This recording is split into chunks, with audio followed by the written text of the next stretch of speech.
This is NASCAR Coast to Coast, brought to you by Whelen and by Hercules Tires. Now, with a look at local, regional, and international NASCAR racing, here are Hannah Newhouse and Kyle Rickey. There was midweek racing action in the NASCAR Whelen Modified Tour, and the K&N West took to the Rockies as they hit Colorado National Speedway. Welcome to NASCAR Coast to Coast here on the Motor Racing Network. It is Wednesday, June 12th, 2019. Hannah Newhouse here, joined once again, always, by Kyle Rickey, and we got to spend the weekend together in Texas, and it was a busy truck race, wasn't it, Kyle? It was a long truck race, 13 cautions, a record for Texas and a record for that series on mile-and-a-half racetracks. I think it took 2.5 hours or 2 hours and 40 minutes to complete, but it was good quality time together on the air here at the Motor Racing Network in Texas, and we get to do it again this weekend ×2 in Iowa. Iowa is always one of my favorite trips, going there with the K&N West when we had the combo races, and now getting to go with the truck and the Xfinity both times this year. So looking forward to that. But we talked about the NASCAR Whelen Modified Tour last week, getting ready to go racing at Thompson, a midweek race, and you could almost take a guess of who ended up in victory lane. Yeah, for the 6th consecutive race, Justin Bonsignor back in victory lane here at the Thompson Speedway where I am. It was a great Wednesday night. Unfortunately, like so many other racetracks this past week, had to race the rain. And for once, we won. Got the whole program in here at Thompson before the rains came. But yeah, Justin took the lead late in the race, didn't really dominate like he had in past Thompson races, was able to claim the win. Doug Coby finished in second, not big surprise there. Craig Lutz continues to have a strong season on the NASCAR Whelen Modified Tour, came home in third. Burt Myers, visiting from the South, finished in fourth, and Ronnie Silk rounded out the top five. He's second in the championship standings right now, and his consistent season continued on Wednesday night. Yeah, you'd mentioned Craig Lutz there, a strong run for him, led 73 laps. He's got 3 podiums so far this year, so we'll get a chance to talk to him a little bit later on the show. But 11 wins total at Thompson for Bonsignor, 22 total in the Tour. He's at a 50% chance, or half of his wins have come specifically at Thompson. It makes you wonder, the Tour goes back there again later this year. Is he going to go for 7? He is definitely happy that they run this racetrack 8 times or 4 times a year, every year here on the NASCAR Whelen Modified Tour. It's the most visited track that the Tour goes to between the Icebreaker, the World Series, and then the 2 midsummer shows. So yeah, he's going to go for 7. At this point, he's looking, I'm sure, for his 2nd consecutive yearly sweep here at Thompson Speedway. Looking forward to watching that. Again, we'll talk to Craig Lutz a little bit later after the break, but also the K&N West took to Colorado National, and the finish at that race was all over NASCAR social media. We'll get a chance to talk to the winner, Hailie Deegan, a little bit later. But Hailie Deegan, another bump and run for another victory, 2 this year. Yeah, she claimed her 2nd win of the year, first one on asphalt. The last victory came at the dirt track to start the season. Picked up the race win, passed her teammate Derek Kraus in the final corner of the final lap, and ultimately held off Cody Vanderwall to claim the win. Todd Souza, Brittany Zamora, another one of her teammates, and Matt Levine rounded out the top 5. But a lot of people only see the last corner of the last lap. They didn't see the lap before that when Derek jammed it in there and made it 3 wide. And I think Jagger Jones, who was a part of that 3 wide battle, made a comment to that effect on Twitter later on in that night when Derek talked about Hailie's pass, and then Jagger jumped on Twitter and said, well, you stuffed it in there to make it, I believe he said 4 wide. He was exaggerating a little bit. But it was a 3 wide pass to the lead. So a very physical last couple laps there in Colorado, and Hailie Deegan comes out on top. Yeah, we see that a lot at Colorado. A lot of rough, tough racing there for him. Kraus, after that contact, still came home 8th, still holds the points lead over Hailie Deegan. And the next race for them is Sonoma, a road course. Hailie's obviously strong there, but so is Derek. So it'll be interesting to see how a lot of this tension plays out, and we'll talk to Hailie a little bit later in the show as well. Also, a reminder, Hercules Tires is giving away a free set of tires every single month. All you have to do is get online and register at HerculesTires.com/MRN. Get registered and get your chance to win 1 free set of tires. They're doing it every single month. Definitely something you don't want to miss out on. Get some new tires for your truck or car. But when we return here on NASCAR Coast to Coast, we'll talk to NASCAR Whelen Modified Tour regular Craig Lutz. Whelen designs and manufactures reliable and powerful warning lights, white illumination lighting, sirens, controllers, and high-powered warning systems for automotive, aviation, and mass notification industries worldwide. Every part of every Whelen product is proudly designed and manufactured in America and is tested on site to meet the toughest industry certifications. On the road, in the air, and around the world, Whelen is trusted to be seen, trusted to be heard, trusted to perform.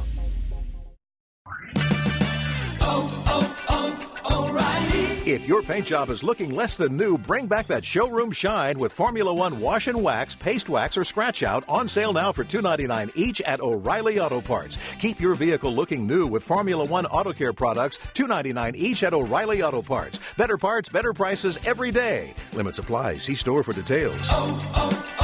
O'Reilly Auto Parts. Back to NASCAR Coast to Coast, brought to you by Whelen and by Hercules Tires.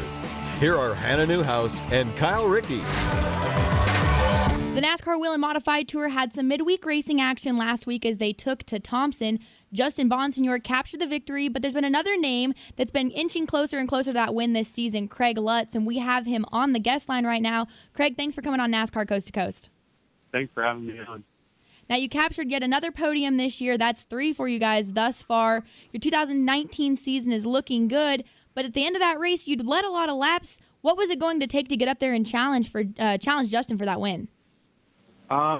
Just the change set of tires that we put on the car didn't do what we thought they would do. So it just tightened the car up a little bit, and Justin was spot on. So it was going to be hard to run him down. That's kind of been the story here the last year and a half. Justin spot on at Thompson. The race only saw, I think, 3 in-race caution flags, not including the caution that came out on the last lap as you guys came to the checkered flag. A lot of long green flag runs. How much did that play into your strategy or maybe even shake up your strategy during that 125-lap event?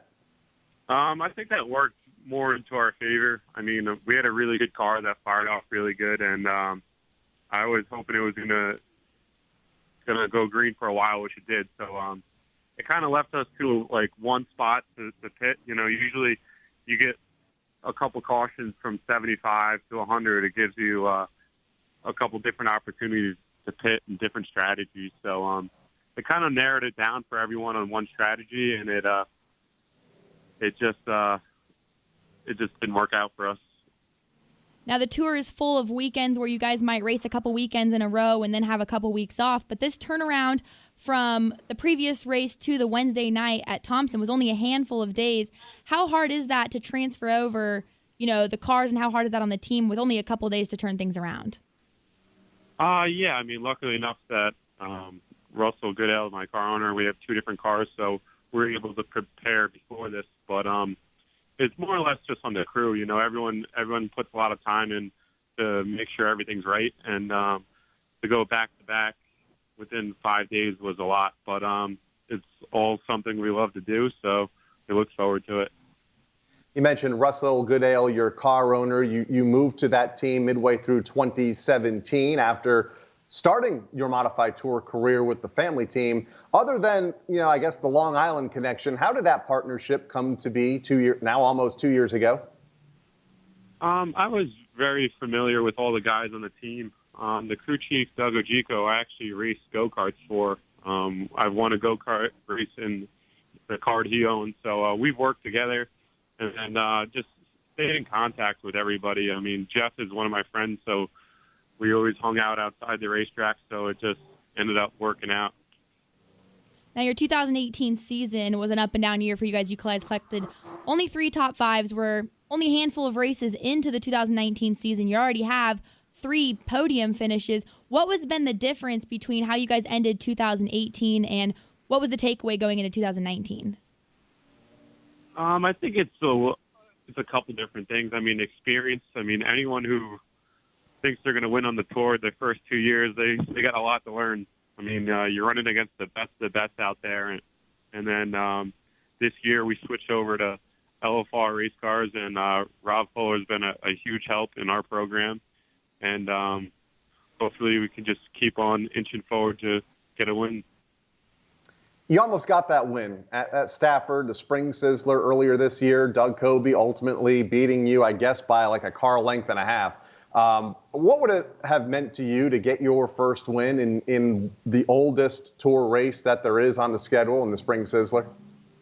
Oh, that would be huge. I mean, Stafford's my favorite track, and the 200 lapper is probably the biggest race I look forward to. So it was just off a little bit, but hopefully next time we go back there, we can make up the difference.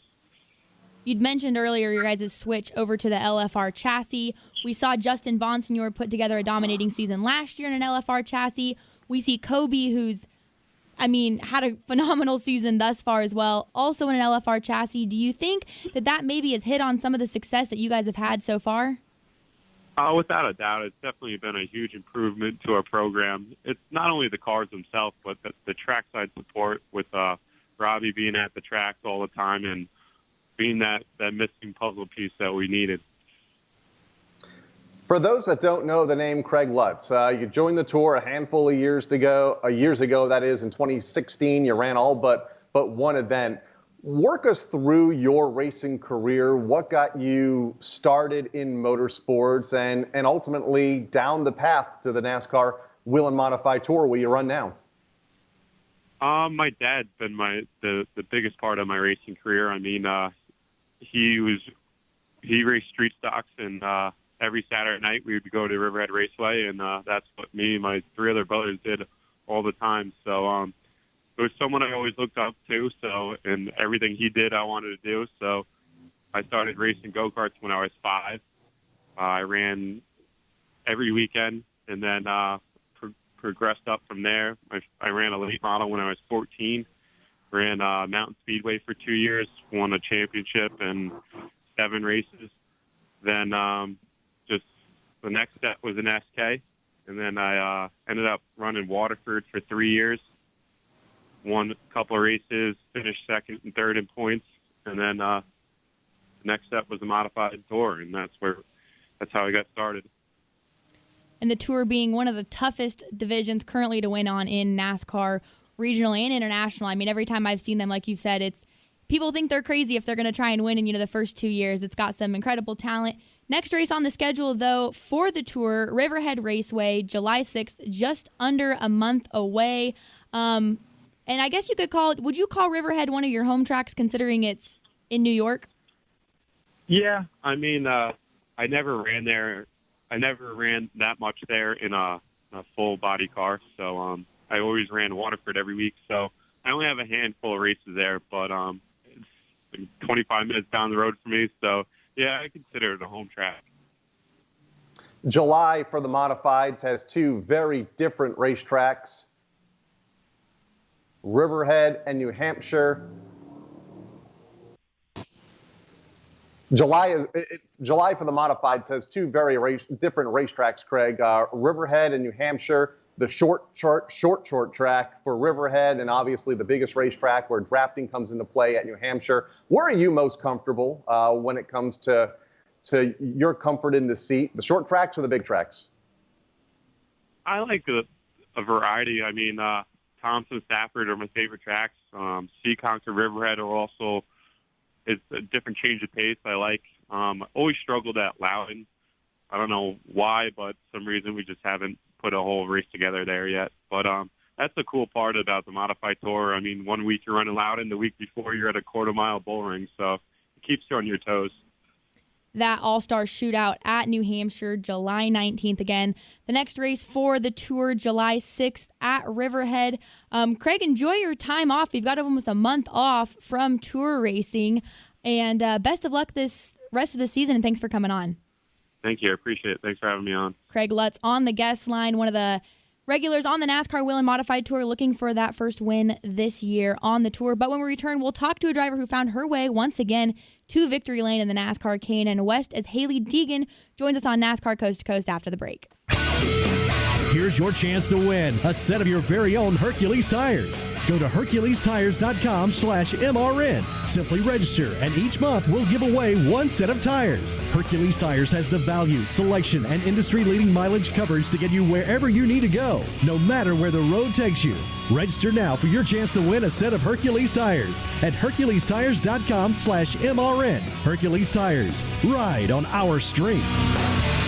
Whelen designs and manufactures reliable and powerful warning lights, white illumination lighting, sirens, controllers, and high-powered warning systems for automotive, aviation, and mass notification industries worldwide. Every part of every Whelen product is proudly designed and manufactured in America and is tested on site to meet the toughest industry certifications. On the road, in the air, and around the world, Whelen is trusted to be seen, trusted to be heard, trusted to perform. Veteran drivers and rookie drivers. NASCAR Today Midday keeps you up to date with all your favorites each weekday. It's a dream come true. A lot of you know the path that I've gone down. There's a lot of opportunity with the package changes, with the Chevrolet and the work they're putting in. And I know one thing's for sure, it's good to have my name on the top of the Cup car. Don't miss any of the breaking NASCAR news with NASCAR Today Midday. Only on the Motor Racing Network, the voice of NASCAR. Back to NASCAR Coast to Coast, brought to you by Whelen and by Hercules Tires. Here are Hannah Newhouse and Kyle Rickey. The NASCAR K&N West took to Colorado this past weekend for the Napa 150, and Hailie Deegan found her way into victory lane for yet the second time in the 2019 season, and we're joined by Hailie on the guest line right now. Hailie, thanks for coming on, and congratulations on your win this past weekend. Yeah, thank you. Thanks for having me. It was quite the interesting last couple laps, came down to a late race restart. Lots of contact. Talk me through your thoughts. What was going through your mind these last couple laps, knowing, hey, I've got another shot at the win, and how it all went down? I mean, I felt like from lap 100 where we were, we had it in the bag. We by far were the fastest car on track. The setup was, our short run setup wasn't really there, but our long run setup was amazing. And so I think that once that race started going green for a while, our setup was killer. We ran really good. I ran kind of a different line and just drove the car a lot differently, I felt like, than everyone else. And it was working for us really well. And we were checking out, I think they're like a 12 car length later, a couple seconds. And then that last caution came out, and it was like, I was like, no. I was like, that did not just happen. I felt like we had it in the bag. It was perfect. So it all just kind of started from that. That's what made it like escalate everything. If not, I felt like we would have had the race in the bag because the car was just so good in that long run. But that last caution, I normally was taking the top because there was sticky stuff on the top of the corners, and we were going to really get there, and I could run around the outside. But I felt more like, as a driver in that series, I knew that the number 6 car was going to run me hard, which we always run each other hard, just how it is. And I knew that if on the long runs where the cautions, I could start on the outside and roll around him, but he would still try to take a shot at me, which is okay. I'm totally 100% fine with. Do whatever you want.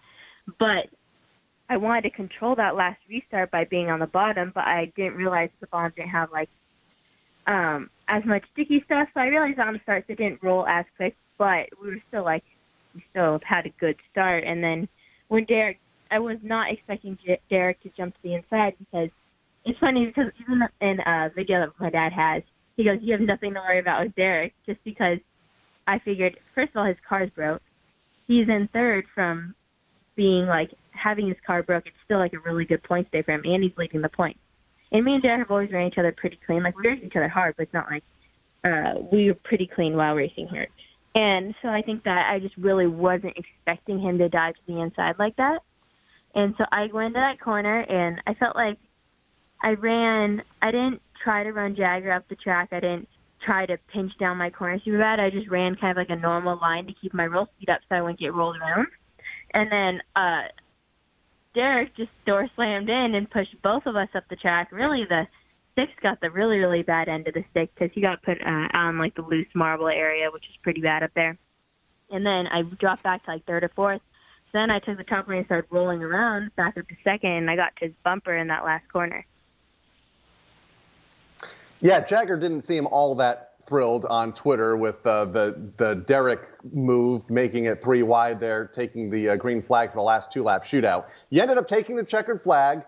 And then you had to sit there and you had to wait as NASCAR officials reviewed the last couple of corners of that race. What goes through your mind as they make you sit there and wait in what seemed like was 5 or 10 minutes? I only think it was 2 or 3 minutes, but it seemed like it had to be eternity in your car. Yeah, it felt like forever. I think it was like a nice little couple minutes of like getting my heart rate back down, I guess. But it was sitting right there. I knew that I left it all on the table. I did everything I could. And in the end, I felt like it was really hard racing. And going into that last corner, my intention wasn't to spin Derek out. My intention was to go in hard, door him, and get the win, not to spin him out. But that's just what happened. And, like, I'm sorry that it happened like that, but I'm not sorry that I went into that corner hard. Short track races like Colorado do produce a lot of rough and tough racing. And fortunately for the viewers, we've got a lot of short tracks left, especially on the K&N West schedule, including Meridian. But so far, we're 5 races into the 2019 season. You announced at the tail end of last year you were going to be returning, and your goal was to race for the championship. Currently second in points with 2 wins thus far in 5 races. Is this where you guys expected to be early on in the season? Not really. This season's kind of taken some unexpected twists and turns with crew chiefs, with just everything. I'd say whether it's mechanical, like that first race at New Smyrna, we were really, really fast and had a really, really good car, but mechanical failures, just trying out new guys on the team, just unexpected things that have been thrown at us this year that we've had to, I would say, overcome. And now I feel like this race has really overcame them and showed, not necessarily showed, but even I felt personally like we stepped our game back up. Hannah mentioned you're second in points, 12 behind Derek right now, just 5 races into the season. Is that something you look at week to week, or is it still too early to even start talking about points, unless, of course, you're us, the media? I think I really was looking at points at the beginning of the season, but after Tucson, where it was just a last Tucson race, I think that I kind of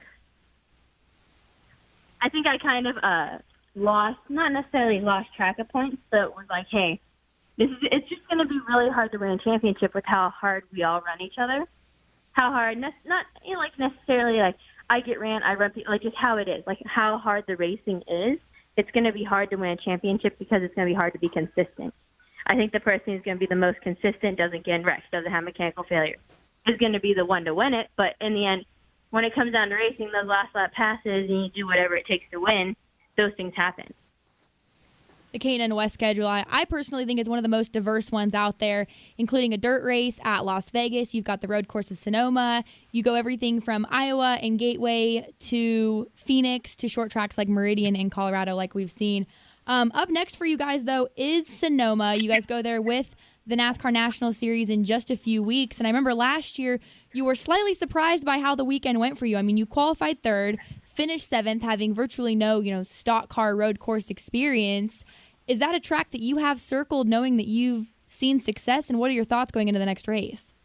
I think I'm just really excited for Sonoma because I feel like it differentiates drivers. It shows who kind of is a well-rounded driver, that's like just a stock car guy on a circle track, and I think it changes it up. It throws something at you that people don't expect. It brings in guys who don't normally run the series, and I think it honestly just makes I'm racing K&N, and I'm in these series to get better, to learn before I move up. And so going to tracks like Sonoma, it just helps me learn the experience. Even when the faster guys come down, even when it's Cup guys, Xfinity guys, track guys come down and race the K&N race, it helps me learn from them. Sonoma next on the schedule for the NASCAR K&N Pro Series West in a couple of weeks' time, about 10 days from now. Last week, though, you made, I guess, your big track debut at the Pocono Raceway, ran the ARCA Menard Series there around that 2.5-mile triangular-shaped racetrack. What was the big takeaway for you driving for Venturini Motorsports? And I guess, what was your first super speedway type race? I had a lot of fun. It was just it was a different experience, something that I've never experienced before. and at any time for my racing just going that fast. And so it was something that I had to get used to. I learned a lot that weekend. Like, that's probably the weekend where I learned the most in my racing career was at Pocono. So I was really thankful that I got to do that race, especially that big of a track for my first. And Pocono, I just feel like it's it's just a good, cool historical track. It's different. But I do feel like it's going to be one of the hardest super speedways I race on. I feel like a lot of people can agree that it's like a really hard super speedway. Now, correct me if I'm wrong. Did I see a tweet that you'd put up about Pocono, about how, like, your first time around it, you got a little nervous? It was just like, all of a sudden, I remember the back straightaway, because, like, coming up to Speedway after the back straightaway, you're full on, and you're, like, still, like, not going that fast. You're still moving, and I came around the next lap, and it was not even necessarily the front stretch. It was, like, the back stretch, just because, like, I was still getting up to speed that first lap. In the back stretch, I just remember, like, me turning right on the straightaways just because, like, of how the car was angled and the skew in it and the air, like, pushing. And I just remember the air being still in the car, which I was not used to because it was sealed off. And so it was just a weird feeling. Like, I've never experienced something like that. And I didn't necessarily panic. I was just like, this is, like, it's something else. I'd gotten a giggle of it because we took super late models to Pikes Peak a few years back, and that was my first time on anything even remotely, fast like that. And just my first thought was like, whoa, this is not Meridian Speedway. But it was super cool to watch you at Pocono. Oh, yeah. Definitely a learning experience. You've got Madison this up and coming weekend as well in the ARCA series, a track that you have not ran at before. Have you prepared at all for that ARCA race? And if so, how? I think the most preparation I can get for a short track ARCA race is just racing on short track.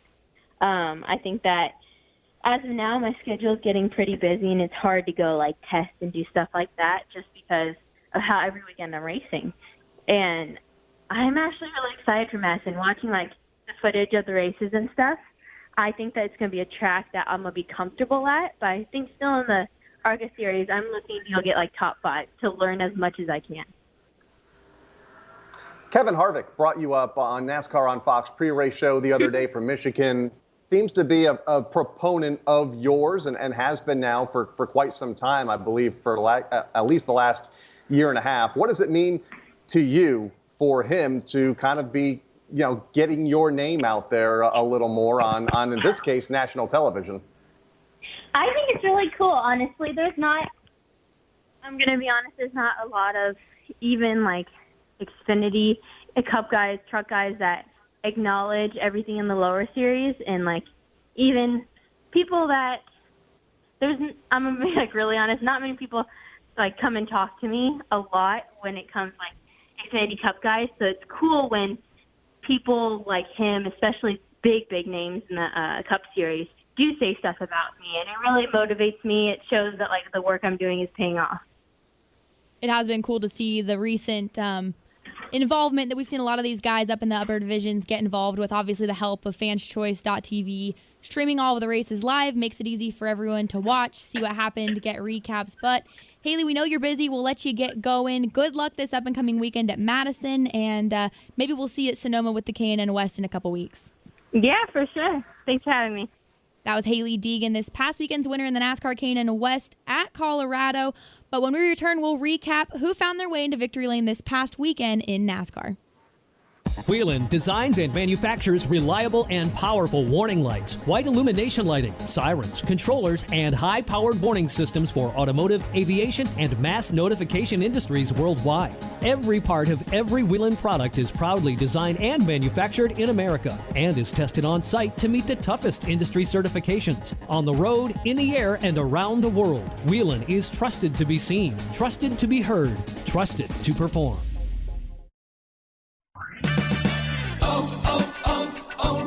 Is your check engine light on? Don't ignore it. Stop by O'Reilly Auto Parts today and let our professional parts people scan your vehicle for free. We'll retrieve the codes, discuss possible solutions, and even help you find a professional technician if needed. Visit O'Reilly Auto Parts today for our free check engine light help. O'Reilly Auto Parts. Better parts, better prices every day. O'Reilly Auto Parts. Hi, folks, Mike Bagley here. At MRN, we rely on equipment from Racing Electronics. Joey Logano to the lead on the back straightaway. Racing Electronics has scanners and headphones. We can listen to every uncensored conversation between driver and crew. You won the championship, baby, yeah! And when we need live audio, in-car cameras, and up-to-the-second statistics, we use their latest handheld unit called Legend. To learn more about these products and many others, visit racingelectronics.com. Racing Electronics, the official two-way communication partner of MRN. Back to NASCAR Coast to Coast, brought to you by Whelen and by Hercules Tires. Here are Hannah Newhouse and Kyle Rickey. NASCAR International was also back in action this weekend as the NASCAR Peak Mexico Series took back to the racing surface. It was a familiar name who found his way back into victory lane for the second time this year as Ruben Garcia Jr. captured another win and continues to lead the points. Over his efforts as he's also racing in the K&N East, he won over Salvador de Alba and Erwin Venice. This is his second win of the season. Also, Irwindale back in action with double late model races. It was Nick Joanitis over Ryan Vargas and Blaine Perkins in the first one. Dean Thompson took the win in the second one over Jace Jones and Ryan Vargas. And also, Elko Speedway in action with double late models as well. Adam Benezik took the win over Chris Merritt and Jacob Guade. Steve Anderson won the second over Ryan Vamer and Joe Niesis. And I know you've got some local racing as well, Kyle, that happened this past weekend. Including right here at the Thompson Speedway Motorsports Park last Wednesday night in conjunction with the Modified Tour. Some driver named Ryan Priest came back and won the Sunoco Modifieds, beat Max McLaughlin to the checkered flag in the final lap. Keith Rocco finished in third. Seekonk Speedway in Massachusetts ran on Saturday night. Vinny Aragano picked up the race win in the late models. Dave Darlin once again in the pro stocks. They next race this Saturday night. And Sunset Speedway up in Canada finally got a race in. Travis Halliburton picked up race win number 1 for the late models. And Chris Morrow won the second late model event, filling in for Gord Shepard, who we've had on the show before. They next race this Saturday night, June 15th. And unfortunately, also a lot of rainouts this week at Kingsport, Bowman Gray, New Smyrna, Hickory, and Greenville Pickens. I bet Sunset Speedway is getting a little sigh of relief after they were finally able to get in some racing. I know they've struggled all season long, so I'm sure everyone was really excited to get their race season underway, even though it was a couple months late. But, Kyle, we are headed to Iowa this up-and-coming weekend for some truck racing, Xfinity racing as well, Saturday and Sunday. You can listen to it all on MRN.com. Looking forward to seeing you there, Kyle. Pit Road together, me and you, for the first time on Saturday. Coast to Coast on Pit Road. We'll talk to you guys next week here on Coast to Coast. For Brian Yesowich and Craig Moore, I'm Hannah Newhouse. He's Kyle Rickey, and we will see you next week on NASCAR Coast to Coast. And by Hercules Tires. NASCAR Coast to Coast can be found on MRN.com, Facebook, YouTube, or your favorite podcast provider. NASCAR Coast to Coast is a production of the Motor Racing Network. All rights reserved.